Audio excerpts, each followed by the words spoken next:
This is Alastair Drybrugh. In this short segment I want to give you a very simple but very powerful way of coming up with new ideas that have a serious chance of working.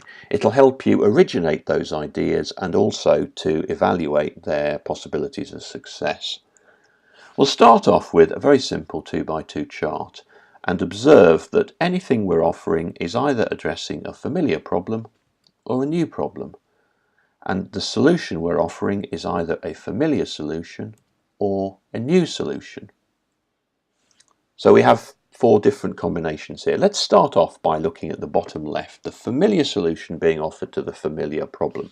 That, in technical strategy terms, is called the yawn zone, because contrary to first appearances, it's actually not very interesting to you. This can be misleading because you see a lot of business being done in the yawn zone, a lot of people spending a lot of money buying familiar solutions to familiar problems. And it can be very profitable if it's at the right stage on its growth trajectory. The difficulty is, though, this money, this profit is not available to you as someone who's trying to expand into the area or develop new business, because the people who are buying familiar solutions to familiar problems are generally pretty happy with their familiar supplier. They're not looking to go through all the work and potential risk of changing. So the money in the yawn zone is not available to you unless you're already there. The next quadrant we'll look at is the top right, new problems being offered to new solutions. Now, you could call that radical, but experience shows it's better called suicide or broke quadrant because it's just too difficult. Explaining a new unfamiliar solution to people at the same time as you're trying to educate them about the existence of a new unfamiliar problem that they're not aware of, that is just so hard. So here we have two quadrants that are really best avoided. But that's not a worry because the other two are potentially very interesting. And I'll illustrate these with a couple of examples from a session I did for a group of businesses. One of those businesses had a new way of building affordable housing. Now, that fits very well into the top left quadrant because the problem, the lack of affordable housing, is very well known, very widely discussed. And they have a new solution to it, so they're not going to have too much difficulty at least getting people's attention to talk about their new solution because the problem is very, very familiar.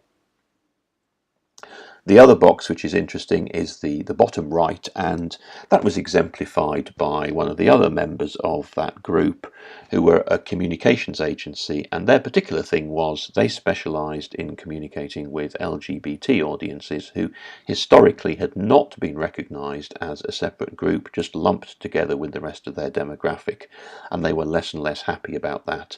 The agency's story was they wanted to hear about things that mattered to them in language that made sense to them.